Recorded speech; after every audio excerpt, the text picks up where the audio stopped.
So, wherever you are, be you on Shoutcast stream, be you sitting in the glen at the Shawnee Library in Second Life, if you're at the Nightmare Gallery in October World, or if you're right here at Castle Dracula with me, hi, greetings, happy Dia de los Muertos. We don't have local stream in Castle Dracula. The stream here is playing some amazing, awesome music. I don't have voice here in Castle Dracula. I don't have anything. It's just like being out in the wilds, out in the real world, which, as I'll explain in just a minute, I intended to do. However, the temperature dropped to 23 degrees and it started snowing. We're presenting live from the graveyard tonight. We've had several presentations in our Live from the Wherever series, including live from various graveyards, live from a haunted house, live from a haunted barge, live from a ghost town, live from an abandoned gold mine, and soon to be live from an abandoned railway too. I'm looking forward to that one. A few of these are on our YouTube channel from past years. These have always been at actual real world locations on the RL grid, streamed through digital wizardry for your viewing pleasure. However, this year, as I mentioned a moment ago, at my planned real-life graveyard, tonight it is raining and snowing and 23 degrees out. So, we are on location at the Castle Dracula Experience in Second Life, courtesy of Wanders Nowhere. To stay in the spirit of being a stream presentation, though, we'll have no planned in-world audience tonight, except the residents herein that may be living in the graveyard, and anyone that's kind enough to drop by. Because we do typically have a real-life audience, real life and otherwise, so you are welcome, of course, to join us here in the Aldry Manor Graveyard below Castle Dracula along the Borgo Pass Road. But since we have now become live, I can't really help you locate us other than offer you a landmark in local chat, and then you have to kind of come find us. Or if you hit me up in the next, 2 minutes, I can locally TP you right to where I am. But if you come here, you'll have to sit at a gravestone and listen to the stream in a browser, because I have no local control over anything here, just like real life. Exciting, huh? The Castle Dracula Experience, after 14 years in the making, opened just this October 2022. It is a massive creation of Wanders Nowhere and Second Life. It is a faithful and very immersive narrative experience of Bram Stoker's novel, offering a magnificent environment to explore and an intriguing hunt to locate all the missing pages of Jonathan Harker's journal. We've set up in-world viewers. So if you are in-world, you can chat and stuff through our chat link, and of course catch us on the Shoutcast stream and on our live YouTube channel. Hey, guys, we finally broke. I know for most YouTube channels out there, it's no big deal. For me, it's very, very exciting. We finally broke our 200th subscriber today. We're 201. Woohoo! Yay. Thank you, guys. Now, I want to add that though we are in world, we're still in a creepy graveyard on a very active grid, and I have no direct control over, as I said. And you should anticipate all the usual nuances of a real-life presentation, coupled with unforeseen challenges that may arise from technical or ethereal sources. I have a couple of layers of backup in place. Hopefully we'll be able to stay up whatever floats our way. So if everything goes wonky and crazy and it breaks, stay, and I'll be right back. We'll get it going again. So stay tuned with us and see what the night holds. Wow. Thank you, everybody. 'Tis now the very witching time of night, when churchyards yawn and hell itself breathes out contagion to this world. Sounds like something from Poe, doesn't it? That's Shakespeare. Hamlet, Act 3, Scene 2. The grave. Where no one wants to be, but everyone will go. Or will they? And then stay put? There's the rub, isn't it? Restless spirits abound, from those who cannot go to their rest to those who will not. And some poor souls who didn't even know that they were scheduled for departure. Yes, there's no one crankier than someone rudely awakened on the wrong side of the dirt. Just ask Hector. Tonight, my brave hearts, we venture abroad into exploring the obscure, exhuming Gothic tales and more seasonal delights. Now, when one hears the name Lenore, one might be inclined to recall Edgar Allan Poe, who famously mourned that rare and radiant maiden. But some half-century earlier, Mine 𝐂𝐴𝐵𝐵𝐿 truled a celebrated carol of another Lenore. In that ballad, it is the year 1648, the Battle of Prague is over. William, the fiancé of a young woman named Lenore, has not returned yet from war. When the other warriors return without William, Lenore begins to curse God, complaining about his unfairness and proclaiming that he has never done her any good anyway, which prompts her mother to ask for her daughter's forgiveness, because she knows that such a thought is blasphemous and will condemn Lenore to hell. Lenore's mother also suggests that dear William probably found another woman in Hungary and that Lenore should forget him. Yes, but then Lenore receives a letter that William wrote and sent to her from faraway Bohemia. He writes that he will soon come to take her away. Ha ha ha. And then at midnight, a mysterious stranger who looks like William knocks on the door and asks Lenore to accompany him on horseback to their marriage bed. Lenore happily gets on the stranger's black steed, and the two ride at a frenetic pace under the moonlight along a path filled with eerie landscapes, much like the path up the Borgo Pass. Terrorized, Lenore demands to know why they are riding so fast, to which William responds that the dead travel fast, die Toten reiten schnell. Lenore demands that William leave the dead alone, lass sie ruhen die Toten. At sunrise, their journey ends, and they arrive at the cemetery's gates. As the horse wanders through the tombstones, William begins to lose his human appearance and is revealed as death, a skeleton with a scythe and an hourglass. The marriage bed is shown to be the grave where, together with his shattered armor, William's skeleton lies. The ground beneath Lenore's feet begins to crumble, and the spirits dancing in the moonlight surround the dying Lenore, declaring that no one is to quarrel with God in heaven. Yes, but this Lenore is just a prelude to our next little delight, Dracula's Guest, penned by none other than Bram himself. This tale is considered to be the expurgated first chapter of Mr. Stoker's mighty novel Dracula, which I have shortened a bit further for tonight's presentation. Oh yes, hello Lucy. Everyone say hello to Lucy. She's over there in the little mausoleum over my left shoulder, as it were.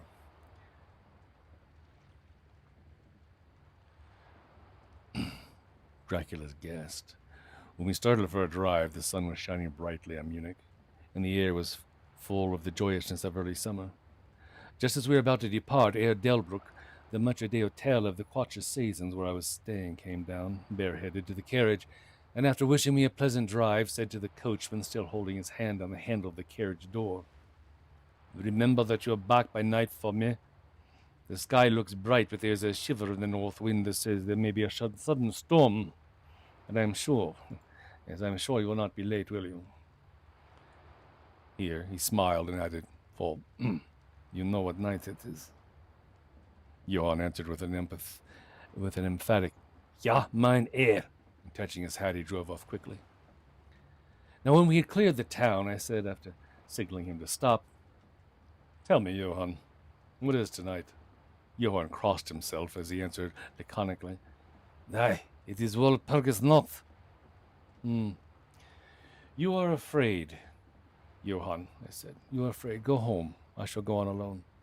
The walk will do me good." The carriage door opened. I took from the seat my oak walking stick, which I always carry on my holiday excursions, and I closed the door, pointing back to Munich, and said, "Go home, Johann. Walpurgis Nacht does not concern Englishmen." The light heart, I turned down the side road through the deepening valley to which Johann had objected. Now, there was not the slightest reason that I could see for his objection, and I dare say I tramped for a couple hours without thinking of time or distance, and certainly without seeing a person or a house. So far as the place was concerned, it was a desolation itself. But I did not notice this particularly until, on turning a bend in the road, I came upon a scattered fringe of wood, and then I recognized that I had been impressed unconsciously by the desolation of the region through which I had passed.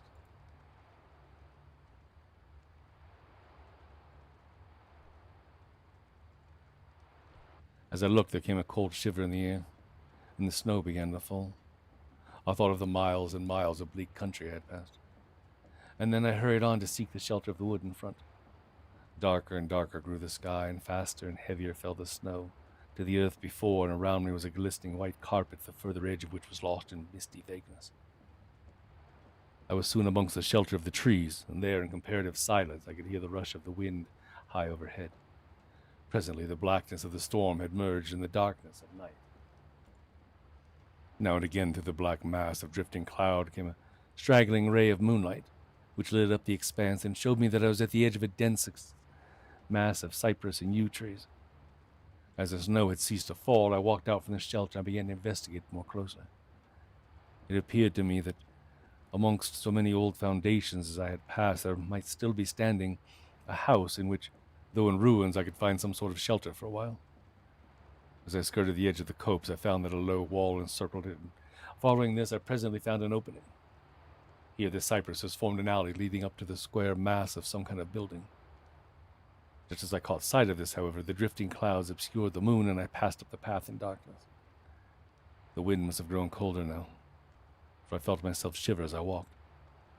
But there was hope of shelter, and I groped my way blindly on. Suddenly the moonlight broke through the clouds, showing me that I was in a graveyard, and the square object before me was a great massive tomb of marble, as white as snow, that lay all on and all around it, much like the one Lucy is currently residing in.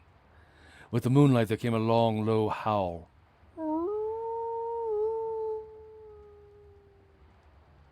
as of many dogs or wolves. I was awed and shocked, and I felt the cold perceptibly grow upon me until it seemed to grip me by my heart. Then, while the flood of moonlight still fell on the marble tomb, the storm gave further evidence of renewing, as though it was returning on its track. Impelled by some sort of fascination, I approached the sepulchre to see what it was, and why such a thing stood alone in such a place.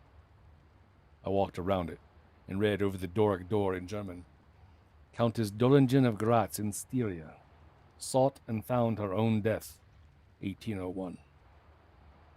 On top of the tomb, driven through the solid marble, for the structure was composed of a few vast blocks of stone, was a great iron spike. On going to the back, I saw graven in great Russian letters, "Motiai kala toresk repete." The dead travel fast. And I began to wish, for the first time, that I had taken Johann's advice, especially on this Walpurgis night. Walpurgis night, when, according to the belief of millions of people, the devil was abroad, when the graves were open and the dead came forth and walked, when all evil things of earth and air and water held revel. And now a perfect tornado burst upon me. The ground shook as though thousands of horses thundered across it, and this time the storm bore in its icy wings not snow, but great hailstones which drove with such violence that they might have come from the thongs of Balearic slingers, hailstones that beat down leaf and branch. I rushed to the only spot that seemed to afford refuge, the deep Doric doorway of the marble tomb. And there, crouching against the massive bronze door, I gained a certain amount of protection from the beating of the hailstones, as they ricocheted from the ground and the side of the marble. As I leaned against the door, it moved slightly and opened inwards. The shelter of even a tomb was welcome in that pitiless tempest, and I was about to enter it when there came a flash of forked lightning that lit up the whole expanse of the heavens. In the instant I saw in the darkness of the tomb a beautiful woman, with rounded cheeks and red lips, seemingly sleeping on a bier. As the thunder broke overhead, I was grasped as by the hand of a giant and hurled out into that storm, the hailstones again beating me down. At the same time, I had a strange, dominating feeling that I was not alone. I looked towards the tomb. Just then there came another blinding flash which seemed to strike the iron stake that had surmounted the tomb and to pour through to the earth, blasting and crumbling the marble as in a burst of flame. The dead woman rose for a moment of agony, while she was lapped in flame, and her bitter scream of pain was drowned in the thunder crash. The last thing I heard was this mingling of dreadful sound, while the hailstones beat on me, and the air around seemed reverberant with the howling of the wolves. The last sight that I remembered was a vague, white, moving mass, as if all the graves around me had sent out phantoms of their sheeted dead, and they were closing in on me, through the white cloudiness of the driving hail. So, what is it we'll find in the tomb? Well, despite what we may think, many are the tales that tell us just this. This next is just such a tale by Ray Scrivener from his book, Library of Nightmares. Called A Grave Mistake. Oliver was not a religious man. No, Oliver could not recall the last time he'd set foot in a place of worship asking for forgiveness for sins committed. Well, it might have been years since Oliver had attended Mass, but still he had a general idea of the rules. No, Oliver never needed church to tell him what was right or wrong. He felt it as if it was common sense, really. What he was about to do, however, felt very, very wrong. "You sure about this?" he yelled over the roar of the excavator. Rain dripped from a yellow hard hat onto the poncho covering his fluorescent safety vest. The foreman grimaced at the question and turned, muddy boots squelching. "I told you already. The township wanted it done last week. If we don't finish in a timely manner, we could lose any further contracts. If you like weekly paychecks, you'll stop harassing me and start pulling some weight." Oliver winced at the thinly veiled threat and watched as the machine opened its jaws, spewing brown soil. "I don't know, man. It just feels a little sacrilegious, you know?" The foreman snorted and pulled out a buzzing cell phone. "Ugh. One patch of land's as good as another. If you don't like it, try asking the dead what they think, eh?" He walked away as he answered the call, leaving Oliver with his doubts. The tombstones were stacked in a pile, great slabs of weathered stone with names lost to time. He wondered how they would match up names with bodies, knowing his boss there'd be little to no effort. Who, if anybody, would remember these poor people? Sighing, Oliver splashed to the puddle over to the blue tarp where the exhumation crew was huddled around. Remains were scattered on the canvas, brittle skeletons glistening as the water rolled off cracked and yellowed bones. Vacant eye sockets watched the crew bustling around, assembling ancient frames like a human jigsaw puzzle. Once a corpse was completely unearthed, the crew slid it into a white body bag, then tagged it with name and dates. Hey, I need a jawbone over here. Anyone got a jaw?" The call came from a man crouched over a shattered skull. "Got no jaws over here, but I can give you a hand." Another man chuckled, waving crusty digits. Oliver felt slightly sick of their carefree antics. These were people. Once. They deserved more respect than to be the butt of a joke. "Hey, are you sure that arm bone goes with that body?" A woman stared at her co-worker as she pieced his skeleton together far too quickly. He shrugged without looking up. "Look, Sheila, it's Friday and it's raining, right? These corpses have been here for centuries. Nobody's gonna care if a few shin bones get mixed up, eh?" A response was lost in the roar of the excavator. Spewing black smoke into the humid air. Someone was waving to him from inside the machine. Trudging past the rows of bones, Oliver headed towards the hydraulic monstrosity. The driver opened the glass door and spat a stream of tobacco juice into the graveyard mud. What's up, Louis?" Oliver asked wearily. Louis scratched his chin and stared up at the gray sky. "Look, you know, I want the boss wants us to finish today, eh? But this rain's bogging down the machine. I told them we needed treads, not wheels. The bastard rented the cheaper ones, so now the wheels keep spilling out in that muck. That's what's going on again." And he spat again. Oliver inspected the massive wheels, sunk in the round mire. "Yeah, she's good and stuck, isn't she?" "Yeah," Louis nodded. "I told them this would happen. That cheap son of a bitch don't care." He hopped out, splashing Oliver as he landed. Thanks," Oliver said sarcastically. Louis shrugged and again spat. "Yeah, what's the hold up here?" The sour voice of the foreman made Oliver tense up apprehensively. Louis pointed at the wheels. "She's stuck. If we'd had treads, maybe it'd been a different story, eh?" The foreman swore and squinted at the huge holes scarring the graveyard. "Well, how far did you get?" Louis rubbed his neck.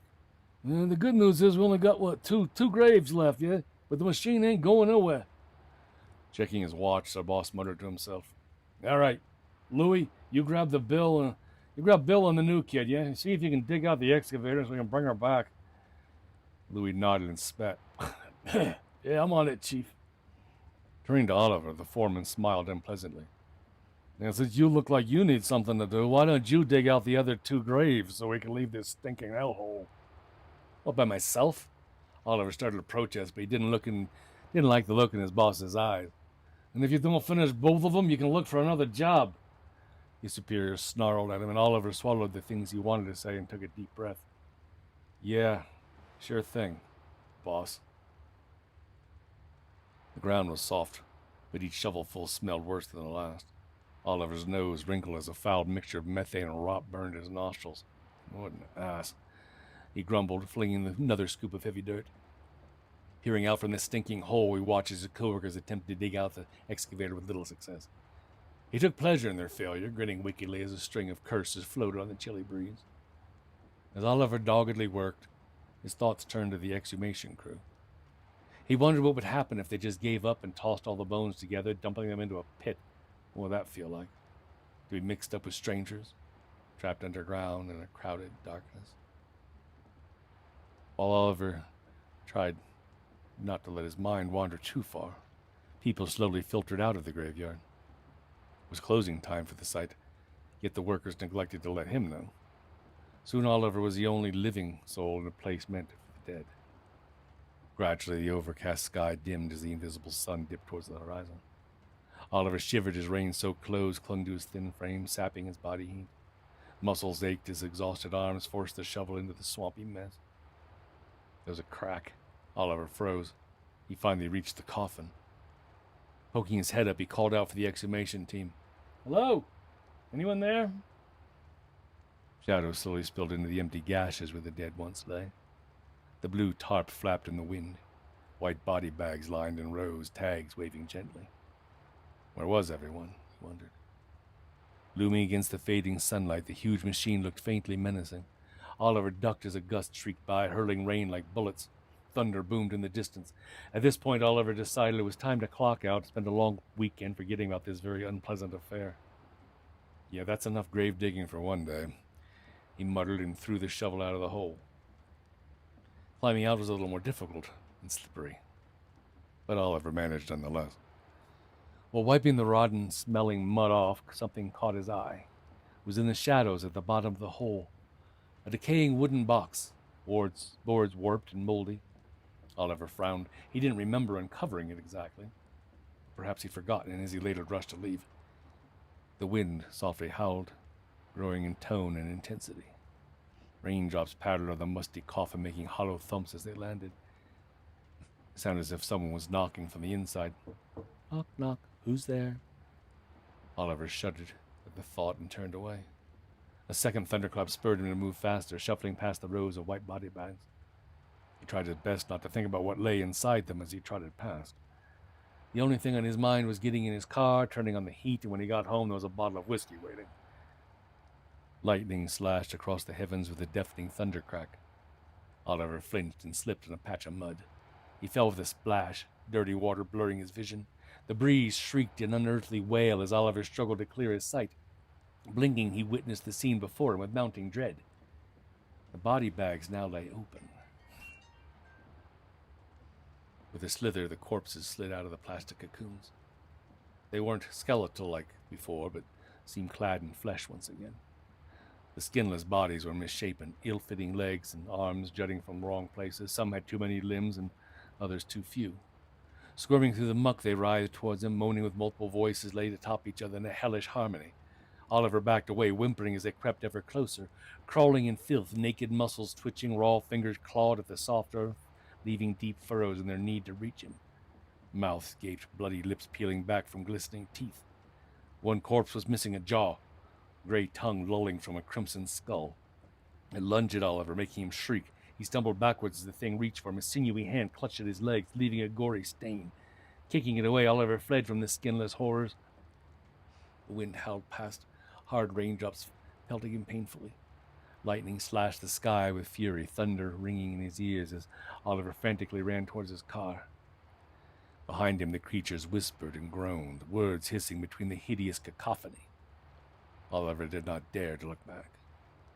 They were moving faster, mud squelching beneath their sanguine limbs as they followed. Imagining the hands reaching for him, he spurred himself on faster. Lungs burning, Oliver wheezed desperately. The crumbling tombstones were close, and behind him lay the graveyard gates. Just a little more.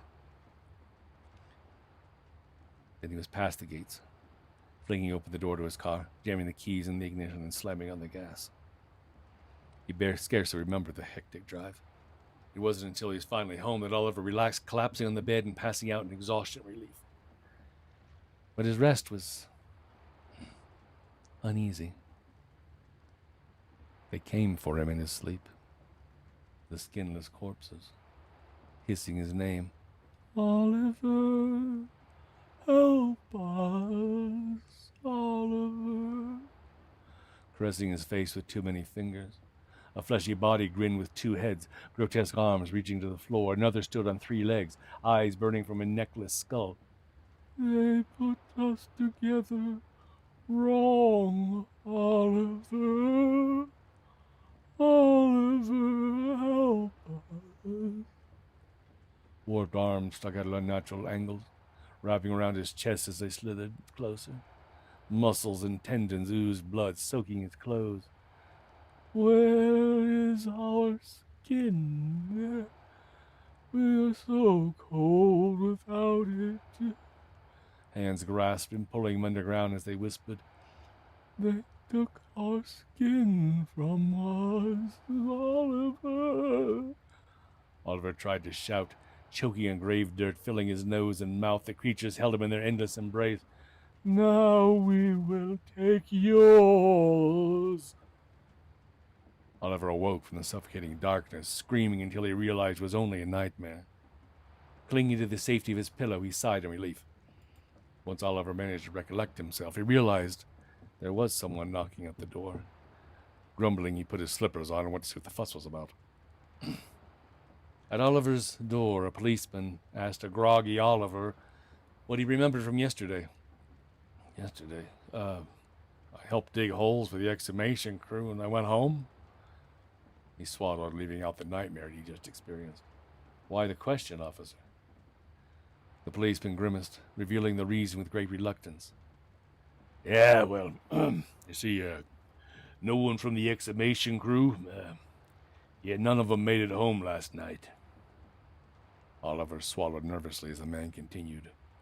We investigated the dig site and we found, let's just say we're going to need your help identifying the bodies. So, we have seen the tomb, or tombs as the case may be, may have many secrets indeed. This next little tale is from Robert Bloch, the author, of course, of Psycho. This story was written when he was 17 years old and expressed encouragement from H.P. Lovecraft himself. It is called Secret in the Tomb. Now, some of you may have heard this recently. A couple of weeks ago, we did this part of our Halloween stories. I apologize if so. It was such a delicious little story. I thought I'd bring it out again.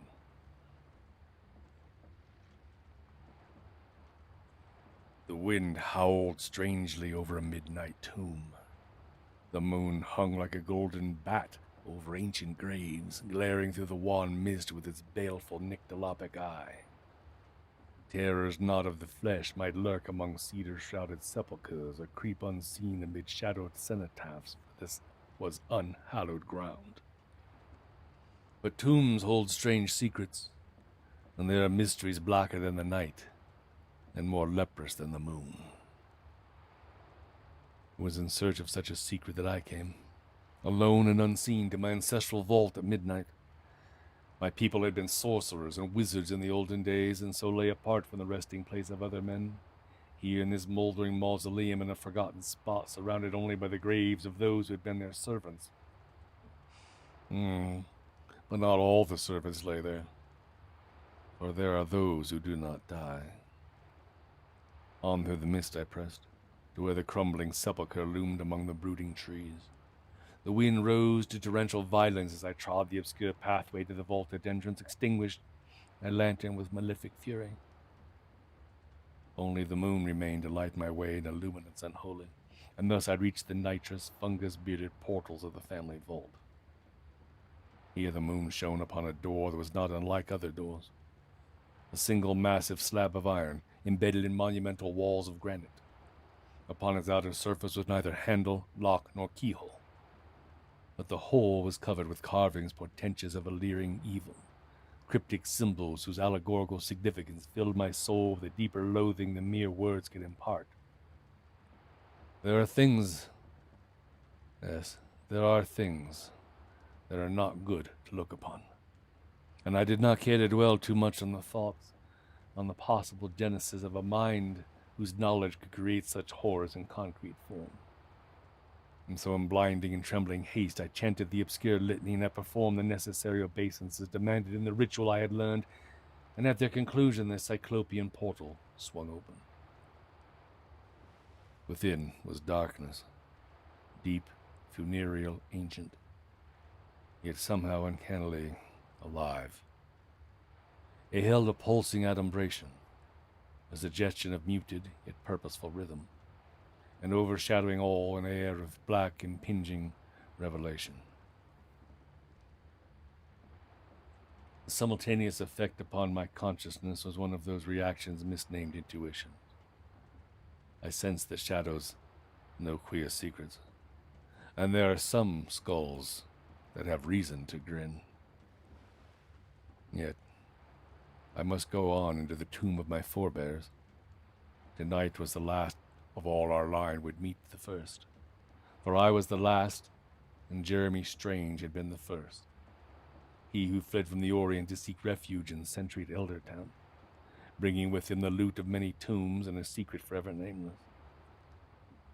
Was he who had built his sepulchre in the twilight woods, where the witch lights gleam, and here he had interred his own remains, shunned in death as he had been in life. But buried with him was a secret, and it was this that I had come to seek.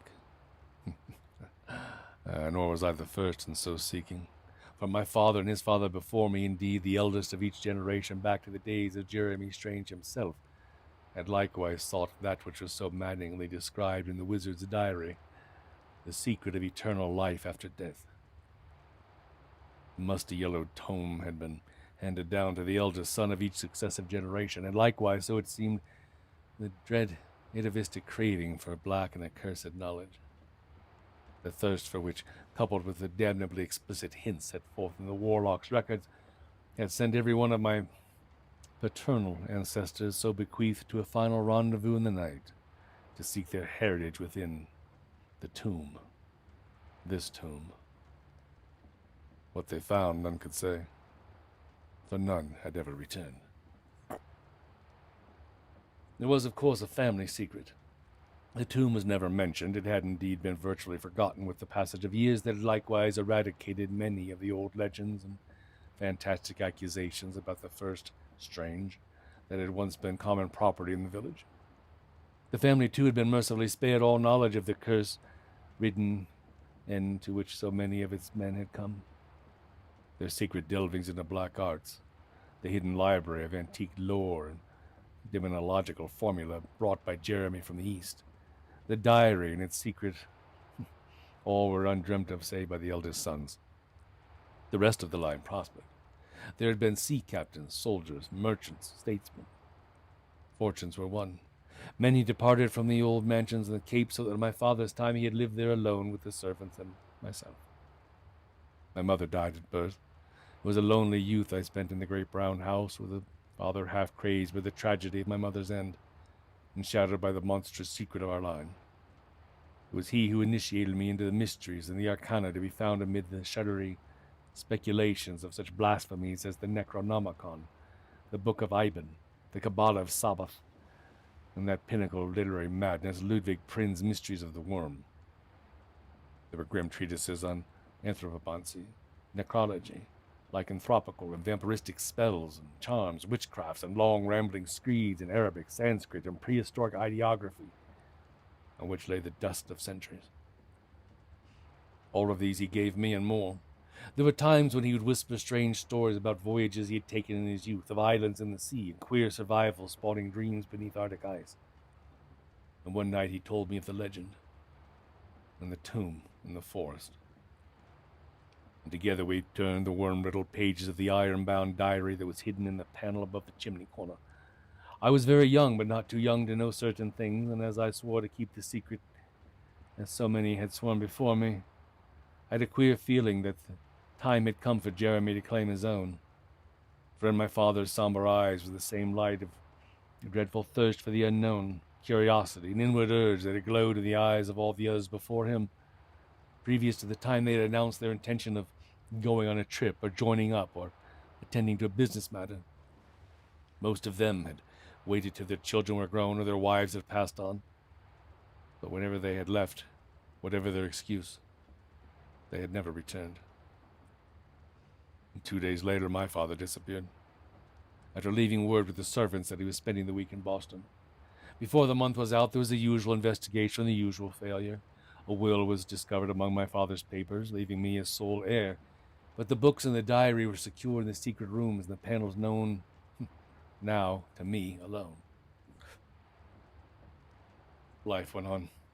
I did the usual things in the usual way. I attended university, I traveled, I returned at last to the house on the hill, alone. But with me I carried a mighty determination. I alone could thwart that curse. I alone could grasp the secret that had cost the lives of 7 generations, and I alone must do so. The world had naught to offer one who had spent his youth in the study of the mocking truths that lie beyond the outward beauties of the purposeless existence, and I was not afraid. I dismissed all the servants.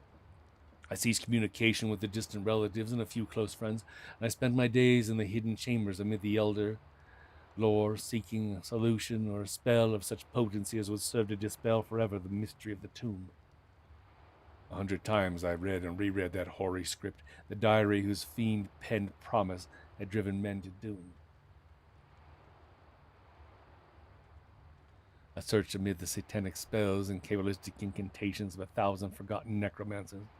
I delved into pages of impassioned prophecy, burrowed into secret legendary lore whose written thoughts writhed through me like serpents from the pit. It was all in vain. All I could learn was the ceremony by which access could be obtained to the tomb in the wood. 3 months of study had worn me to a wraith and filled my brains with the diabolic shadows of a charnel-spawned knowledge, but that was all. And then, as if in mockery of madness, there had come the call this very night. I felt like a giant disembodied skull sitting upon a pedestal, speaking to who knows who. But I had been seated in the study, pondering upon a maggot-eaten volume of Hierarchus' Occultus. Then, without warning, I felt a tremendous urge keening through my weary brain. It beckoned and allured with an unutterable promise, like the mating cry of the Lamia of old. Yet at the same time it held an inexorable power whose potence could not be defied or denied. The inevitable was at hand. I had been summoned to the tomb. I must follow the beguiling voice of inner consciousness that was invitation and a promise that sounded my soul like the ultra-rhythmic piping of transcosmic music. And so, I had come, here, alone and weaponless, here to the lonely woods and to that wherein I would meet my destiny. A moon rose redly over the manor as I left, but I did not look back. I saw its reflection in the waters of the brook that crept between the trees, and in its light the water was as blood. Then the fog rose silently from the swamp, and a yellow ghost light rode the sky, beckoning me on from behind the black and bloated trees, whose branches, swept by a dismal wind, pointed silently toward the distant tomb. Roots and creepers impeded my feet. Brine, vines, and brambles restrained my body. But in my ears thundered a chorus of urgency that cannot be described and which could not be delayed by nature or by man. And now as I hesitated upon the door, a million idiot voices gibbered an invitation to enter that mortal mind could not withstand. Through my brain resounded the horror of my heritage, the insatiable craving to know the forbidden, to mingle and become one with it. A paean of hell-born music crescendoed in my ears. The earth was blotted out in a mad urge that engulfed all being. I paused no longer upon that threshold. I went in. In where the smell of death filled the darkness that was like the sun over Yuggoth. The door closed, and then came... what? I did not know. I only realized that suddenly I could see and feel and hear, despite the darkness and the dankness and silence. I was in the tomb. Its monumental walls and lofty ceiling were black and bare, likened by the passage of centuries. In the center of the mausoleum stood a single slab of black marble. Upon it rested a gilded coffin, set with strange symbols and covered by the dust of ages. I knew instinctively what it must contain, and the knowledge did not serve to put me at my ease. I glanced at the floor, and then I wished I hadn't. Upon the debris-strewn base beneath the slab lay a ghastly, disarticulated group of mortuary remains, half-flesh cadavers and desiccated skeletons. When I thought of my father and the others, I was possessed of a sickening dismay. They too had sought, and they had failed. And now I had come, alone, to find that which had brought them to an end unholy and unknown. The secret.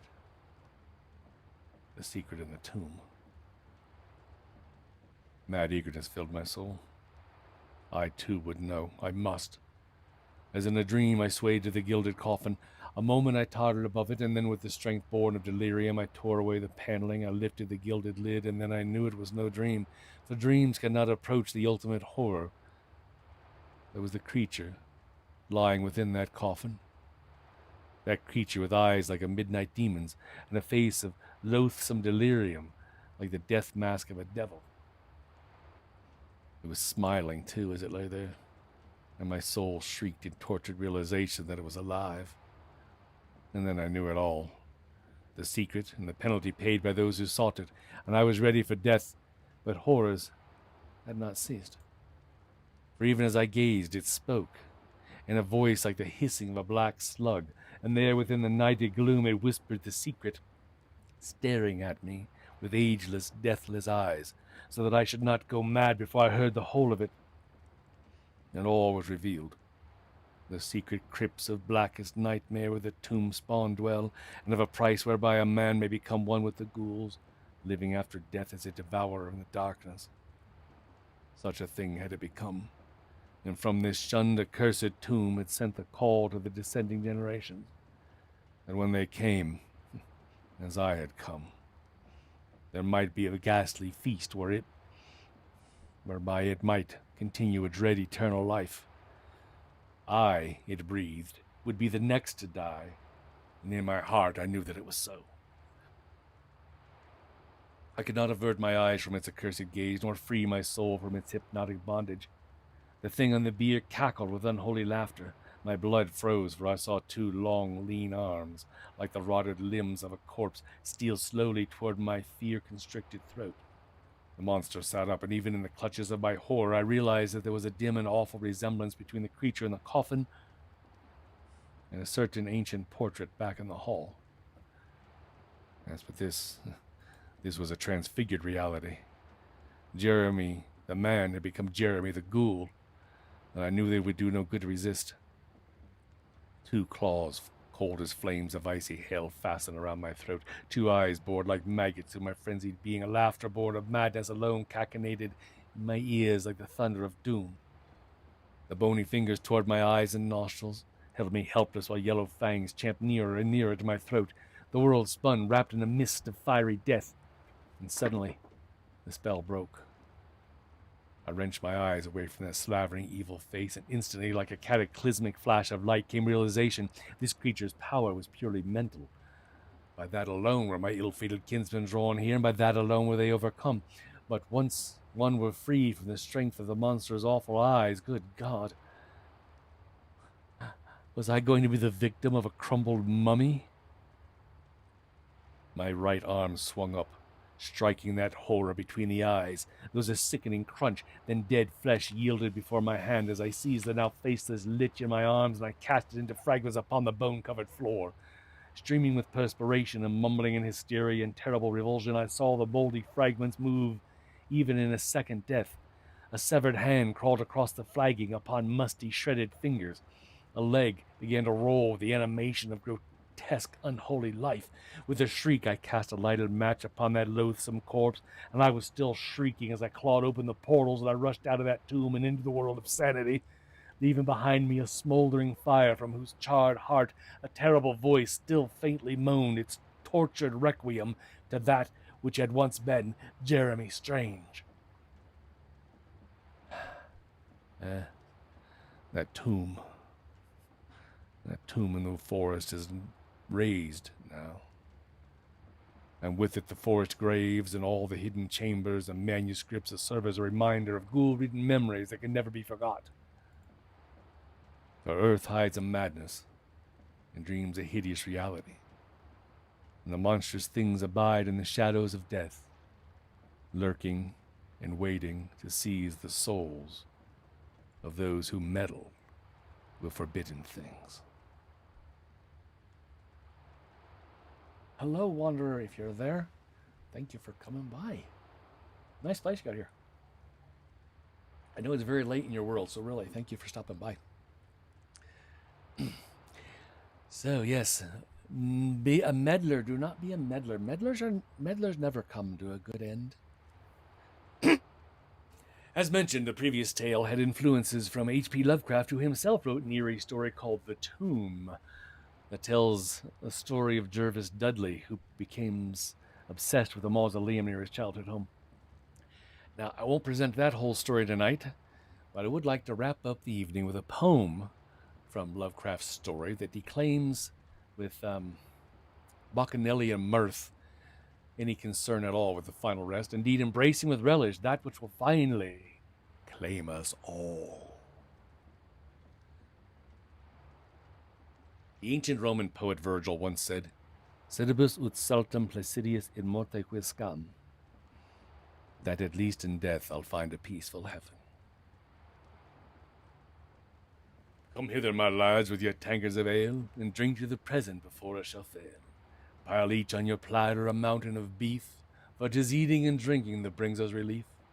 So fill up your glass, for life will soon pass. When you're dead, you'll ne'er drink till you're king or your lass. Anacreon had a red nose, so they say, but what's a red nose if you're happy and gay? God split me, I'd rather be red whilst I'm here, than white as a lily and dead half a year. So Betty, my miss, come give me a kiss, in hell there's no innkeeper's daughter like this. Young Harry, propped up just as straight as he's able, will soon lose his wig and slip under the table.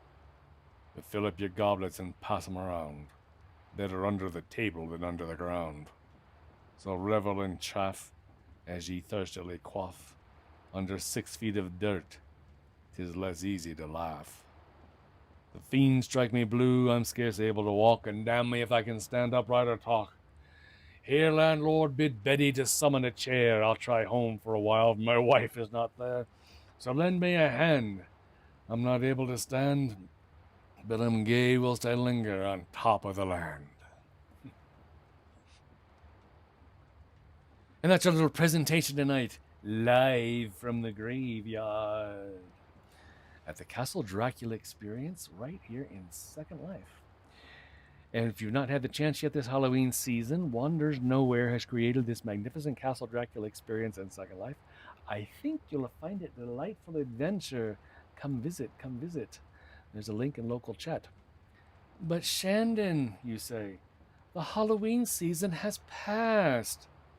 To which I reply, Halloween is always either here or it's coming. And Wander seems to agree with this notion, as the Castle Dracula Experience is open year-round now, and may be offering some more very exciting experiences of those who perhaps cohabit the castle with the Count.